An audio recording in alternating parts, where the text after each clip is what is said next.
So if we can successfully restore the beavers and allow them to kind of create this diverse habitat, we will also help them to bring back all the species. What can they bring? Cleaner water, reducing the risk of flooding and drought. So, all these things they do are actually part of, our ambition for nature recovery and for, making sure we are more resilient to climate change as well.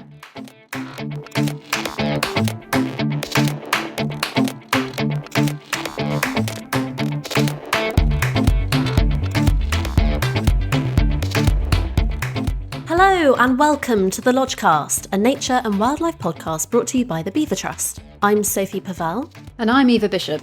Each episode we bring you the latest news from the Beaver Trust as we welcome beavers back to our rivers to restore our countryside and create resilient landscapes. And we also explore the state of nature in the UK and speak to fascinating experts and inspiring individuals along the way. Today we're joined by Delphine Pouget, Principal Advisor for the Species Reintroduction Programme and the Beaver Lead at Natural England, which is the government's advisory body for nature in England.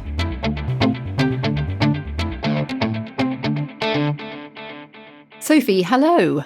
Hey Eva, how are you doing? I'm very good, thank you. Looking forward to this episode. It's an important one today. It is indeed, farming and beavers and beaver policy. But we've not spared too much time for a little catch-up. So let's have one of those now for this series. How's everything going? And any exciting news in your neck of the woods? Well, I've had a nice few days celebrating my dad's 65th birthday with the fam. And to celebrate this ripe age and his new wisdom, apparently, according to him, we got him in the sea in Cornwall with no wetsuit. He was wearing Threw him in the sea. I can confirm. Threw him in the sea. And had his debut cold water immersion experience. Oh, and he amazing. Loved it. And to top it all off, there was a curious seal about 50 metres away just popping up to have a look and seeing what we were up to. And no, it was really special. And there's something really joyful about watching what that experience does to someone else for the first time and to see their joy in it. And he just couldn't stop talking about it. So that was really special. It's very contagious, isn't it, that energy? Yeah, it really was. And the cold. And the cold. Oh, anyway, happy birthday, Daddy Pavel. Thank you very much. I will relay that. But I would like a chicken update, please, because long-time Lodgecast listeners will know that Eva and her chickens is a podcast in itself. So, Eva, please, fire away with your chickens. Producers now are whirring. Well, the chickens, so they've moved house too. They travelled down the M5 one morning, the cockerel crowing all the way with me. And have been installed on my sister's farm, actually. But the main news at the moment is, of course, bird flu. So they're now caged and enclosed in quite a small area. So they're doing well, but it's a sad time for chicken keepers, really, because we have to take these measures to protect all bird life and try and stop the spread of this disease. Yeah, but it's quite sad times for the little free rangers. Yeah.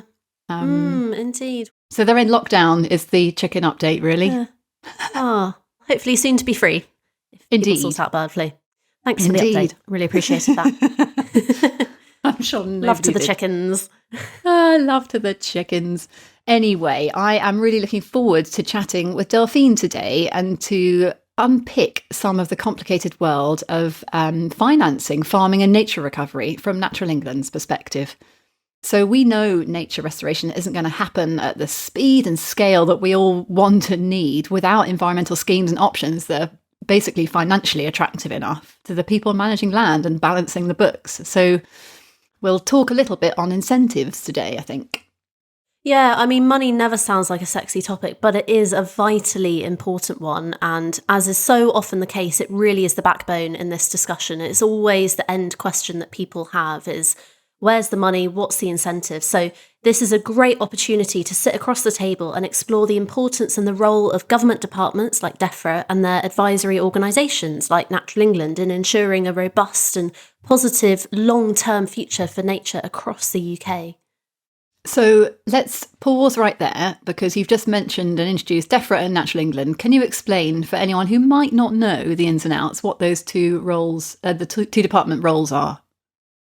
Yeah, so DEFRA, I mean, it's an acronym that's battered about in all sorts of meetings in the conservation sector and on the news and everything. But I only really have recently understood exactly the role that it plays. So DEFRA stands for the Department for Environment, Food and Rural Affairs, and environment and food is the key. It's in the name. So DEFRA, of which Natural England is an arm, they work together to protect the environment and to protect the farming community.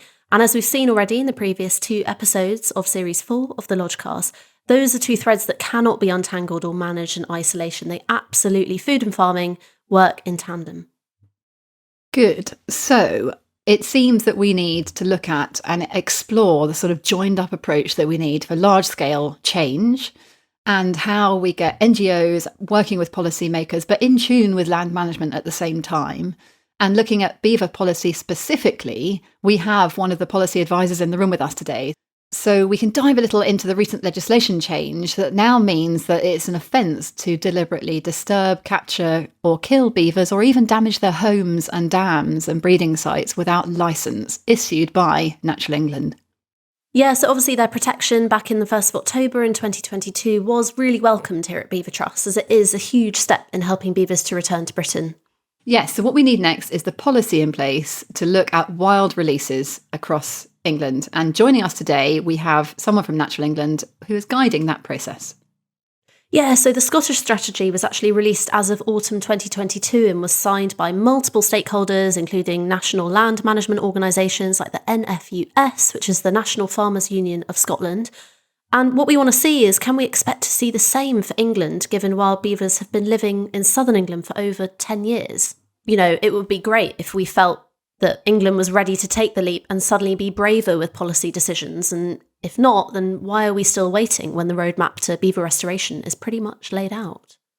Today, we are delighted to welcome to the Lodgecast Delphine Pouget, who is the beaver lead at Natural England. Natural England issue the wildlife management licences that are required to move, capture or kill beavers. They also work with stakeholders and offer beaver management training and education. So Delphine, thank you so much for joining us, and a warm welcome to the Lodgecast. How are you? I'm very well, thank you. Thank you, and thank you very much for having me. It's great to have you here. It's a pleasure. So as you know, because we've just found out that Delphine is a listeners of the Lodgecast, which is very exciting, we're going to do the fact off, which is very exciting. So as you know, it's just a bit of friendly competition between me and Eva to sort of jostle for the best fact, judged by you. So I'm going to start off with beavers and their incredible fur. So like lots of social mammals, beavers spend much of their time grooming. But I don't know if you've ever wondered, Delphine, have you ever wondered how they reach the sort of nooks and crannies in their within their fur? Well, I will answer it for you, because they recruit a willing family member. So mutual grooming in this way isn't just vital to strengthen and maintain social bonds as mammals, but actually with beavers, this act essentially re-waterproofs the beaver fur, making it nice and watertight so they can carry on being semi-aquatic mammals. So there we go. They can re-waterproof their own fur by mutual grooming. Oh, that's if only we could do the nice. same. That's a very lovely fact. Brilliant. Thank you. So my one this week is about buried beaver teeth, and it fascinated me, so that's why I was sort of bringing it.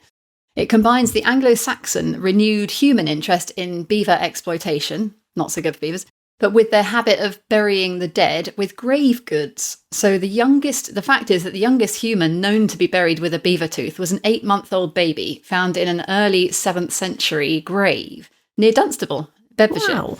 And the tooth was found without a mount. Some of them had mounts, jewellery and things like that, but it was found with other beads. So a beaver incisor was buried with an 8-month-old baby in the 7th century. Oh, wow.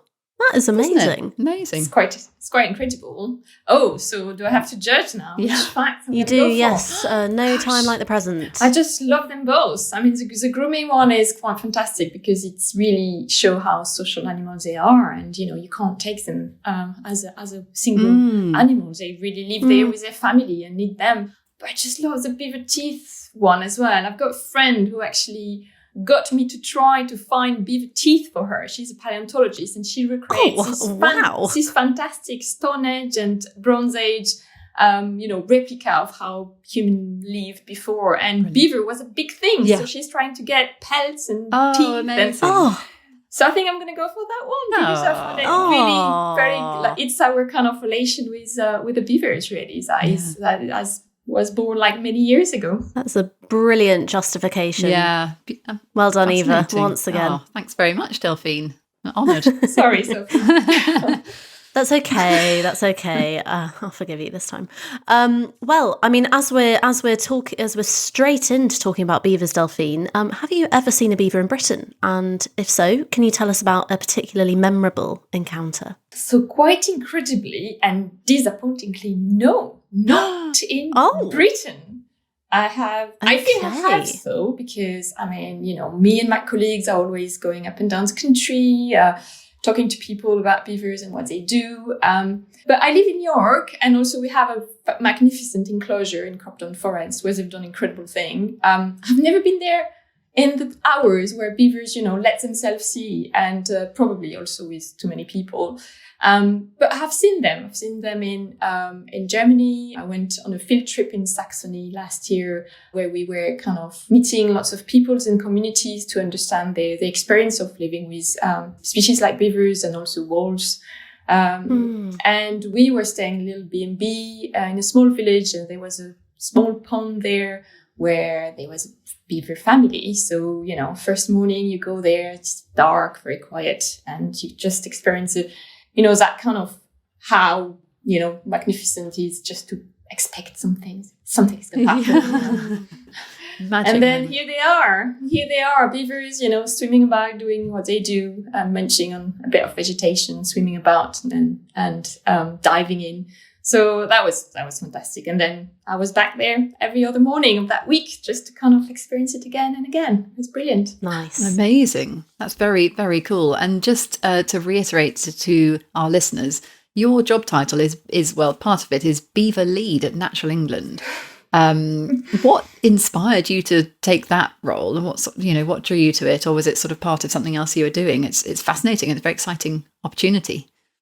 Yeah, it is. I mean, it's just, we've been involved in looking at potential beaver reintroduction in England for a long time, even in Natural England. There was feasibility study done, I think it was 2009. And beavers were already in Scotland by then. And so, after the River Otter trial, I think there was like a bit more need to kind of start, putting things together and coordinating what our input could be. And so it just happened to be something that we were going to go for, and I need to drive the work on this. So I'm really pleased. I was already involved in, some of the beaver work with the enclosures, and there is like such an interest and enthusiasm around this that it's been an incredible journey for me. And, coordinating the work across Natural England, it's fantastic, because every time I ask someone, could you do something beaver related? Well, everyone says yes. Isn't that great? That's absolutely brilliant. Nice. And can you expand a bit on what Natural England's role is in beaver reintroductions for England?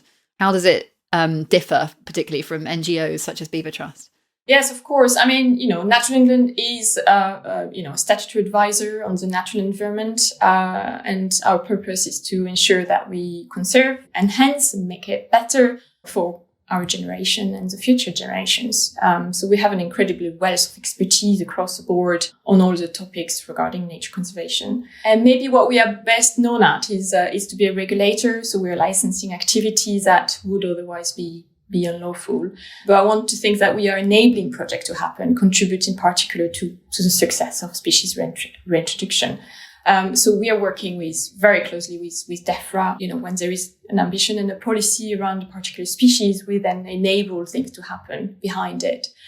So we have a very keen interest in reintroduction generally, but it's not done solely by us. So reintroduction projects are collaborative, and our partners, stakeholders, you are key to the success. We need your passion, dedication, expertise to bring these proposals to life.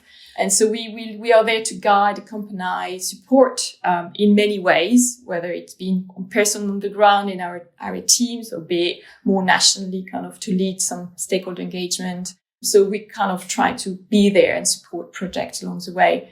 So I think, what I'd like to think us as being is enablers of projects to happen by building the evidence, by advising, promoting good practice, and funding certain aspects of the projects. Yeah, it's such an important job, and you're really at the epicenter, Delphine, of all of this. And over the last 18 months, it's just been so much going on. And in 2022, beaver legislation has had a bit of a roller coaster, I think it's fair to say. How did you feel when the various U-turns and ups and downs happened earlier that summer in 2022? How did I feel? Oh, like it was never going to happen. It's been incredibly challenging. As in beaver reintroduction? As the legislation in the part. legislation. Yeah, okay. No, I think, beaver reintroduction has happened, right? They're here. The legislation, yes, it took a lot of, it takes a lot of work. I mean, it's just, putting legislation together is always challenging. But also everything that is going behind is really hard. But I think when it finally happened, it was, a significant moment for the recovery of the species. And it's really, really important to recognize them as part of the British fauna. And it will help them safeguard the populations, make sure that management action don't undermine also, don't threaten their recovery. And it's very important, as we do have beavers already while living in England. They are still vulnerable. They are still small and fragmented, and we need to make sure we kind of, recover them in the right way. And so the legislation will enable to do that. So yeah, it was good. I think that's a really lovely reminder, actually. They are still a vulnerable species at this stage, and we need to continue to support their return if we want them. How important do you think the role of the beaver could be in helping achieve the overall goals of the 25-year environment plan? Well, they are providing a lot of the ambition of the 25 years environmental plan. So they are an important keystone species. So we know they build incredible wetland habitat, which transform our landscape, improve our degraded waterways. They will not only improve the health of, the environment, but also improve the conditions for other species to thrive in. So if we can successfully restore the beavers and allow them to kind of create this diverse habitat, we will also help them to bring back other species. So, what can they bring? Cleaner water, increase resilience to climate change, reducing the risk of flooding and drought. After the last summer, I think we are even more convinced that what they're doing actually helps. I've just seen a footage of the wetland habitats they've created. And, some landowners have said they've managed to keep water. Despite thanks the to extreme beavers drought. during that summer. Yes. So, all these things they do are actually part of, our ambition for nature recovery and for, making sure we are more resilient to climate change as well. Yeah, that's really encouraging to hear. And I think while we've got you here, it would be great to talk a little bit about money. So obviously, to finance large-scale joined-up nature restoration, we need to pay farmers and landowners to provide space for nature. So how do we financially value the input that beavers could deliver here, as you've just described? I think there are several things there that we could talk about. So first of all, there are, the new ambition around land management schemes that aim to make farming and agricultural activities more sustainable, encourage landowners to make space for nature and farm landscape. So this is quite exciting to think how farming and nature can work together. So, the aim encourage landowners to undertake nature recovery by rewarding them with public money for public goods. So this is kind of the phrase that we use. So if we take beavers, for example, what can they do? We know that our rivers in England are in very poor conditions. They no longer function naturally. They've been straightened, modified by man over the years. And only, I think, 13% have good ecological status. So beavers can help reverse this by restoring natural processes, reconnecting rivers and floodplains, filtering, pollutants. And so if we can encourage farmers to move away from, farming right up to the water edge and incentivize them to set aside some land, to create wetland habitats, they can be rewarded by delivering these public goods, cleaner water, increased biodiversity, alleviation of floods, everything we mentioned earlier. So these are these ecosystem services. How can we value them? I mean, there is a whole topic around, valuation of the environment. I remember even studying that when I was at uni.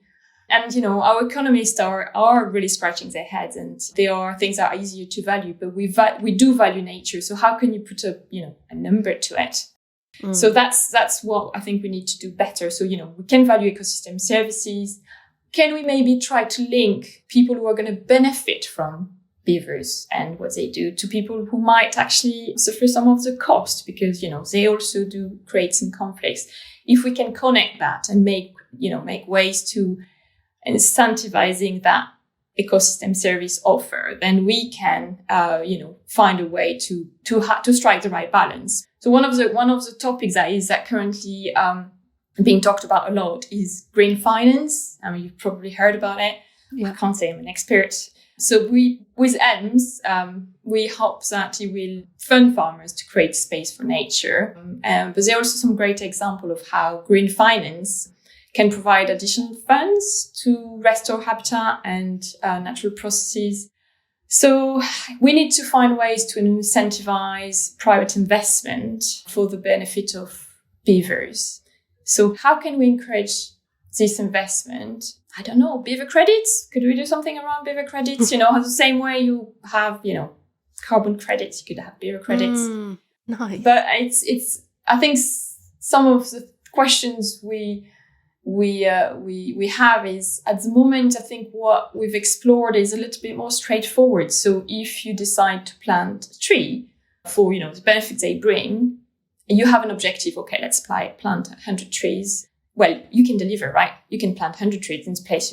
So beavers may or may not deliver on what you expect them to deliver. So it's slightly more, you need something a bit more flexible there that allows the ecosystem service to be there or not. So it's kind of, how do you value something that you're not sure is going to happen, because beaver might just decide to do it somewhere else potentially, or might decide just not to do it at all. It's impossible to quantify in a way, isn't it? Yeah. So I think this is what probably we're struggling a little bit with. I mean, having said that, I'm really not an expert, but I think we need to think about it, because green finance could, in terms of nature recovery generally, could actually, help bring funds that will be really essential to make this happen and happen in a good way. It's a fascinating topic, green finance, I think. We would like to dive into something, the sort of sometimes the elephant in the room, the wild release side of things. So we've talked about a little bit there about beneficiaries and those that might also suffer losses or conflicts from beaver introduction. And that is a good example of the complexity of wild release licensing and the whole policy that is needed next, which is something that you're clearly, leading on and really closely woven into. We know of projects that are waiting for that information to come out because they don't want to have the expense of enclosures, and it's a very, very different concept actually in many ways. Can we ask you a little bit about what are the next steps to getting to the point of allowing wild releases without an enclosure, and what Natural England are going through at the moment? Give us a bit of insight into the complexity of that process. Yes, I can. I mean, we are definitely supporting restoration of the beavers in England, and we have advised DEFRA on what we need to make it happen. So last year, you may know that there's been a public consultation that asked a number of questions and people's views on, the reintroduction, the proposed approach for doing that. So we are working very closely with DEFRA and the Environment Agency to, develop guidance, engage with partners, talk to all the interested parties, to prepare for the sanctioned wild release. And we know the projects you mentioned about, they are really eager, they are ready to press the green button there to go ahead. We are talking to them about it. So what are we doing and what can we do? So there's a number of things we are doing, being very busy. So in order to make that happen, we need to have criteria. So projects that will want to apply for a license to release wild beavers, we need to meet a certain number of criteria. So they are designed to allow projects to maximize the benefits that beaver can bring, but also understand potential impacts and also be prepared to mitigate or monitor that. So that's one of the work that is ongoing. A lot of research is happening. I mean, within Natural England and outside Natural England, there is a high volume of papers coming out all the time about understanding all aspects of beaver introduction, be it on the ecology, on the hydrology, on the social science, on the economy. So that's part of the picture. The more you understand about what could happen, the better you are prepared to live with it, I guess. So currently, for example, we are also commissioning surveys to have a better understanding of the distribution of beavers in England. So there are a few wild free population that exist. we know they're there, but we don't know exactly where and how many. So understanding where they are will help us to be better prepared, I guess. So this one already there, but that will inform potential wild release, to know, do we need more beavers to make the population sustainable, for example, in that particular location. What else we're doing? So the legal protection of beavers has meant that we now license manage certain management activities, such as dam removal, to ensure people can respond to problems. So that's also part of the picture, because obviously when wild release will happen, we'll need to be able in that to manage some of the impact. So that's what's happening. I think it's what else can we do? So I think we need to keep talking, keep raising awareness, ongoing engagement with landowners and communities is going to be key. So I think that coexistence question is being raised as one of the key topic. And so, we need to kind of make sure we've got an opportunity to talk about what is potentially still missing that we haven't looked at. We've talked to our counterparts in Scotland. I went to Romania to the latest symposium to share, ideas and understand how they do with, in countries where they are ready, they've got beavers. So I think we're ready.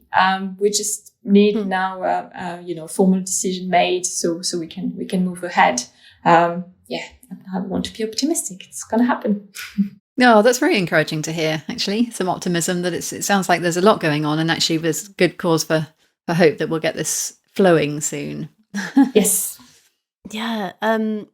Delphine, I'd love to, you've spoken about how paramount it is to the success of this whole project to engage with farmers and landowners and to keep the conversations going and to do these surveys and to basically have as deep an understanding as possible as to where beavers are and what impacts they're having at the moment across Britain. What will be beaver's most significant impact on farming? So, there are two types of impacts. There's a positive and the negative, I think. And that's quite important to kind of hear about both.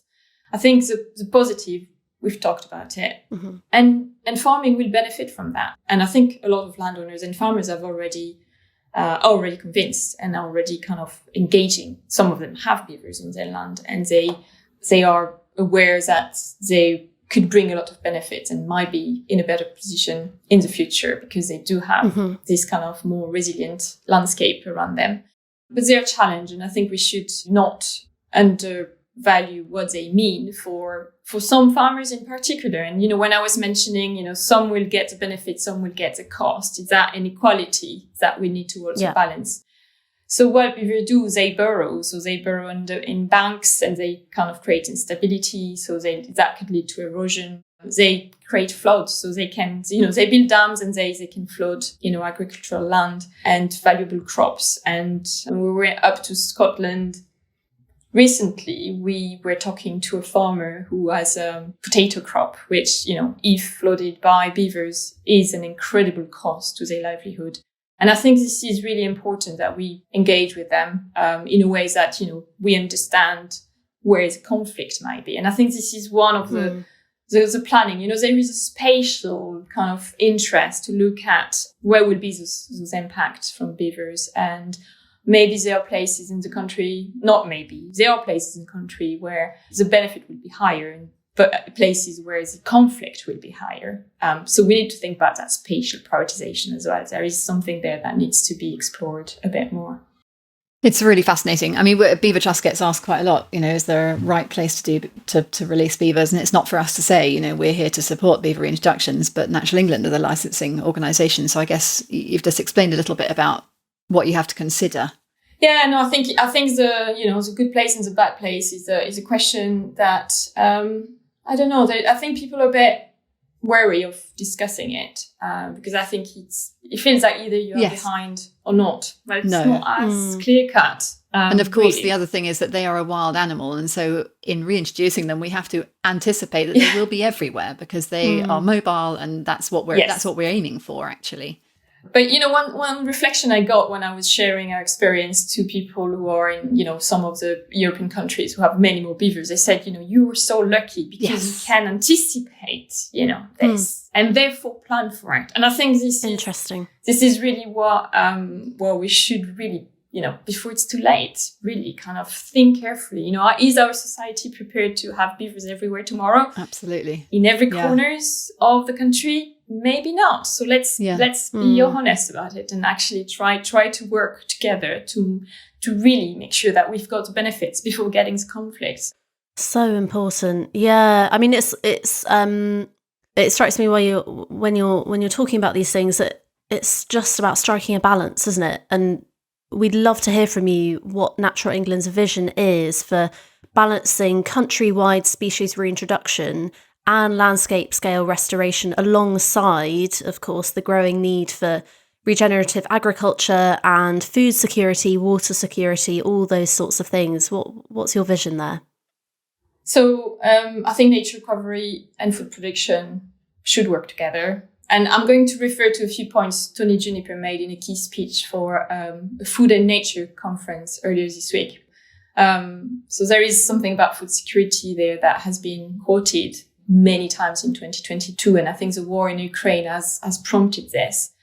I was in a workshop for the development of the Beaver Scottish strategy. And, one of the first persons speaking talked about that, that pressure on being self-reliant for our food production.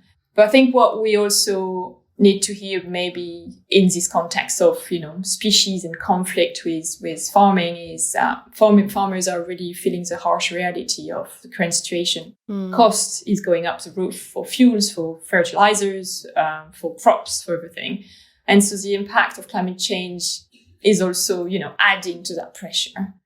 So, but of course, it's fundamental to our life, right? We need farmers. Well, this is it. And it also doesn't equate necessarily just having the maximum land, having the best food output, because it's about restoring system function. And that includes species and wildlife. And that's what's driving this whole sort of resurgence of regenerative agriculture. And I think that the species restoration ties into that because it's all one big system. And it's a fascinating sort of hub of, you're connecting all the dots, aren't you? So I think we would definitely do very differently if we were starting from a blank page with a country that didn't have human beings on it. That would be, we will have a very different approach. But now there's a vision.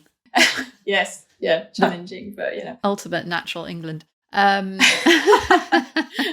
Can we relate this question to river buffer zones as well? So one thing that we're looking at, because we're Beaver Trust, is a partnership with looking at river buffers and some sort of payments and incentives and policy around setting aside a little bit more land around rivers for them to start to function better and restore that resilience in the system. And a benefit of that is that the conflict with beavers, to a degree, starts to go away or to reduce, certainly. Is there room for Natural England supporting that kind of initiative? And how do you look at simplifying the incentives and environmental payments for that on top of all the others that exist at the moment?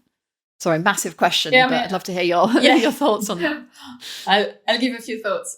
River buffers, I think it's totally an idea. For beavers, but for so many other things, restoring natural function is already happening, right? But for beavers, I think beaver experts say that if you provide a 10 to 20 meter buffer to a water course, you reduce the likelihood of conflict by 90%. So it's quite an incredible figure.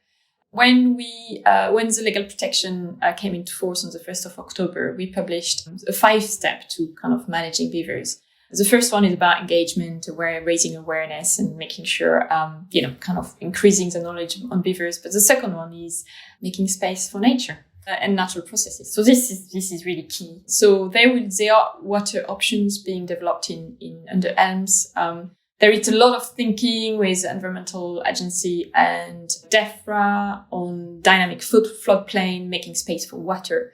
And I think beavers can be a very useful catalyst because, I think it's broader than beaver, because we want to restore our rivers, but it's also part of what we discussed earlier about, our ecosystem services. And therefore we need to be able to reward farmers for doing that. I think there is some challenge around this. Just reflecting on a visit I've done in Scotland where, we were talking to a landowner who had one of these kind of high value crop land, and the incentive was not very high for him to actually make space for not high enough. Not high enough. Because his crop was actually giving him what he needed. So it's not as straightforward. I think there are places where it will be more challenging. So we need to keep maybe engaging with the conversation and see, or maybe accept that in some places that might not be possible.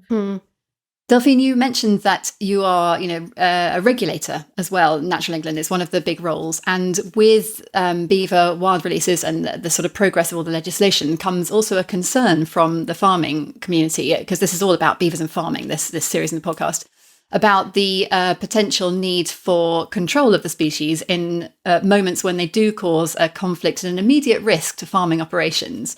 And we have heard of concerns about the licensing, the regulatory sort of speed of processing licensing so that they can do something about that and manage the creature. Is that something that you're needing to consider and you're aware of as a regulator in terms of how you plan for their more widespread reintroduction, the sort of speed of response, essentially? Yeah, absolutely. I mean, I think that was probably the first comment and concern we got when we started discussing licensing around management activities for beavers. And I think the system we've put in place has listened and included all these concerns. So the system we have in place, I think there is, and I can't hide the fact that we had issues in terms of speed of response and licensing generally in Natural England. And there is a lot of work that has been done to improve that. So, but knowing that, having that experience in our back meant that what we've put in place is actually a speedy process. So we've got a system where we accreditate people to have certain licenses in advance of them needing them. So we've run a number of training and, Beaver Trust, you've contributed significantly with Rashin, leading some of this training. So we are increasing the capacity of people who can actually directly manage. So of course there is a hierarchy. So the low impact. So there is, things you can do without license and the things that a certain license will allow, a group of people to do. And then as you increase the impact you may have on the beavers, then there is more scrutiny. So when you go to the lethal control, yes, it will be high impact on the species. And therefore we want to make sure it's done properly because we have, a welfare interest there.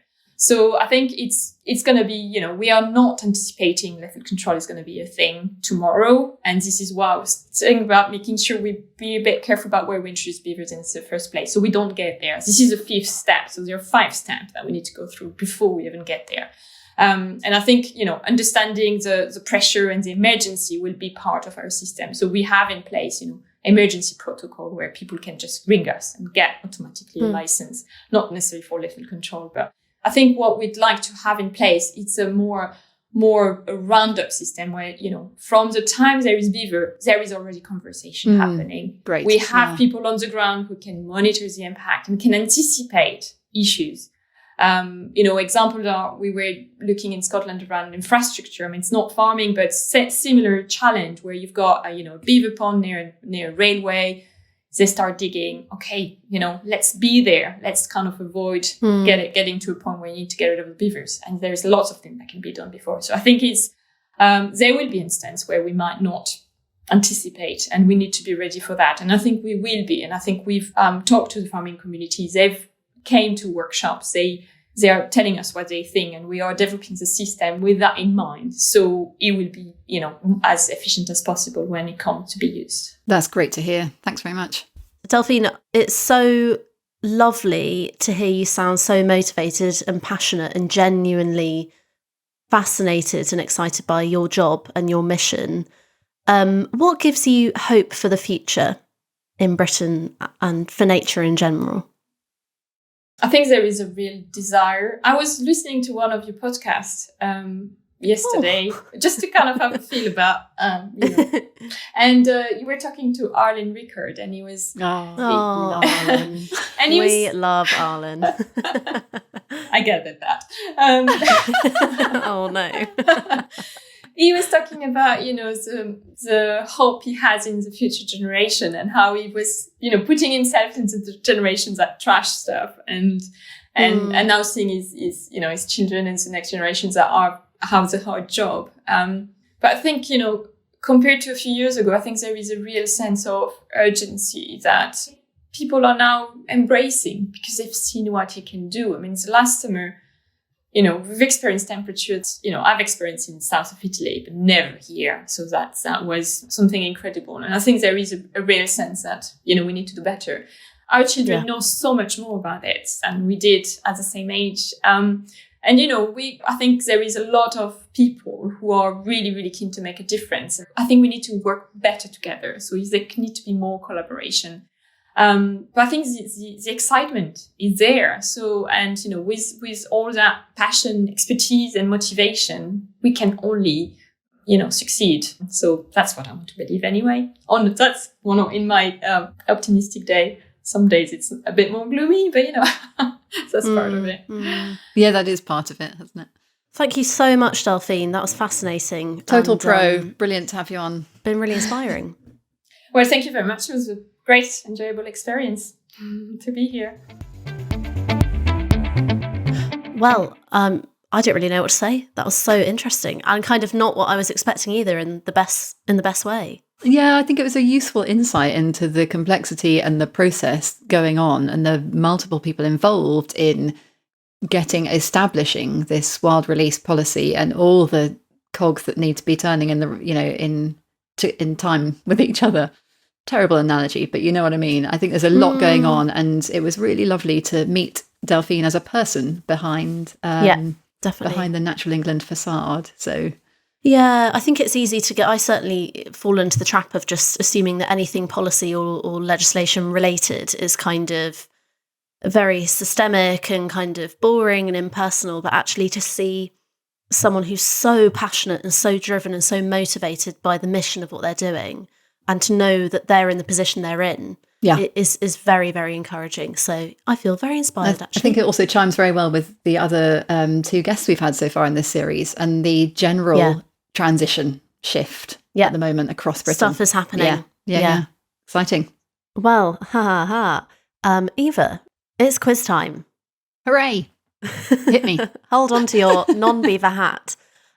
This is a fun quiz, I think. Anyway, it's about famous beavers. Oh. I mean, it took a while to compile this quiz, I must say, but I'm gonna just. There aren't that many famous beavers. I know. I had to really, really dig deep. Right, question 1: famous beavers. What is the female beaver who is among the first to be released into the River Otter beaver trial fondly known as? Is it A, blue tag, B, green tag, or C, pink tag? Blue, green, or pink? Female Did beaver, you say tag? River Otter. Tag, or yes. Tag. Sorry, tag. Tag. No, the blue tag beaver. Desperately trying to think how you could relate beavers to blue tag. Pink tag, C. Correct. Yes, she is a veritable celebrity on the River Otter. She loves to perform in her natural way. Has given rise to many a baby beaver. We love her. Pink tag. Mama beaver. She's huge as well. Have you ever seen her? Is she? Absolutely I've never massive. seen Mama beaver pink tag. I've seen her with producer Emma on a summer poodle in the evening on the River Otter, and she is blooming enormous. Yeah, well endowed. Let's leave it there. Question 2 of famous beavers. Found in 1921 in Iron Country, Wisconsin, USA, how heavy was the heaviest beaver ever recorded? Bearing in mind it's a North American beaver, subtle differences. Is it A, 110 pounds, B, 90 pounds, or C, 200 pounds? The heaviest beaver ever recorded, bearing in mind that beavers typically Can you do that weigh... in kilos? I can't, unfortunately. Bearing in mind that beavers typically weigh between 30 to 60 pounds. And your average human baby is like 8-ish pounds, 6 to 8 pounds. Unless they're mine. I mean, I was a 10-pounder, so... Yeah, quite. They're no joke. Right, A, B and C again, what are my options? 30 to 60 pounds, is the average. Is the average. But the biggest beaver ever recorded was at 110 pounds, A, 90 pounds, B, or C, 200 pounds. Okay, B. No, it's not 90 pounds, it was 110 pounds. It was 110 pounds. a beefcake, or a beaver cake. Hey. Very good. Very good. Question 3. Famous beavers. I really like this one. Get ready. A 10mm long beaver ankle bone fossil was found in Montana, USA. And after recent analysis in the summer of 2022 at Ohio State University, it has been described as the oldest amphibious rodent in North America. But how old was it? A, 4 million years, B, 15 million years, or C, 30 million years? How old was this ankle bone fossil of a beaver? And how big was it? I'm not sure. Oh, 10 millimetres long. Oh, 10 so millimetres. a centimetre. Did he? It's a really interesting question. 4 million, 10 million or 30 million? 4 million, 15 million, 30 million. Gonna have to hurry you. I'm going to say 30 million. Yes, 30 million years old this fossil was. And fun fact, this ancient beaver did not have the flat tail that we see and know on beavers today. Really? It likely just ate plants, so not hardwood, literally just leafy plants, and was as small as 2 pounds. So tiny, teeny tiny beaver, no tail. Oh, wow. No hardwood diet. So Tinier than a beaver. newborn baby. Definitely a beaver. But this is 30 million years ago. So think about to imagine what planet Earth was like 30 million years ago. Just amazing. And the fossil was only found last summer. This summer. That's very exciting. Well, there we News go. just in. 2 out of 3. Well Fresh done. into Sophie's quiz.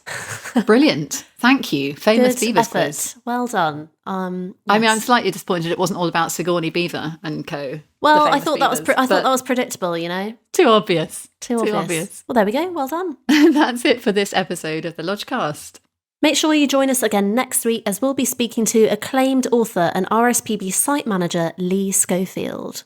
In fact, please make sure you subscribe to the Lodgecast on your podcast platform of choice so that you don't miss it. And don't forget, it really helps us if you could leave us a review.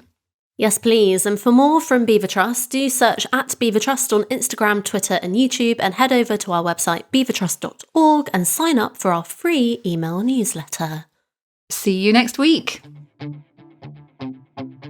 This podcast, as always, is a mixture of fact and opinion. It was hosted by Sophie Pavel and Eva Bishop. It was produced and edited by Emma Brisdian for Beaver Trust.